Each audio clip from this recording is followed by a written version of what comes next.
primary reason for why you are doing business. എല്ലാവരും പറയും വലിയ എന്തെങ്കിലും ഒരു ഫിലോസഫി ഉണ്ടാവും അതിനെ പറയും. എന്തൊക്കെ ഫിലോസഫി ഉണ്ടായാലും primary reason is to make money, right? പക്ഷെ ഞാനത് മേക്ക് മണി എന്നല്ല ഞാൻ പറയുന്നത്. Primary reason is to create wealth. Creating wealth and making money is two different thing. എന്താ വ്യത്യാസം? Make money is a selfish thing. അത് നമുക്ക് ഫൗണ്ടർക്ക് കാശുണ്ടാകാൻ വേണ്ടിയിട്ടുള്ള മാത്രം. ആ വാക്കിന്റെ അർത്ഥം മേക്ക് മണി എന്ന് പറഞ്ഞു കഴിഞ്ഞാൽ make money for yourself എന്നാണ്.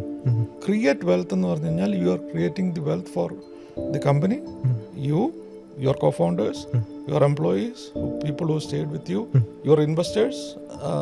അതിനൊരു എന്തൊരു നെറ്റ് പോസിറ്റീവ് വാല്യൂ ഉണ്ട്. അതാണ് ഈ ക്രിയേറ്റ് വെൽത്ത് എന്ന് പറയുന്ന കൺസെപ്റ്റ്.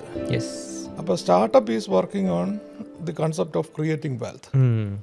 ഒരു lifestyle business is working on the concept of making money. ഇതാണ് ഇതിൻ്റെ രണ്ടിൻ്റെയും വ്യത്യാസം. എത്തിക്കലി ഇത് what is right what is wrong എന്നല്ല ഞാൻ പറയുന്നത്. ആ ബിസിനസ് മോഡലിൻ്റെ വ്യത്യാസം.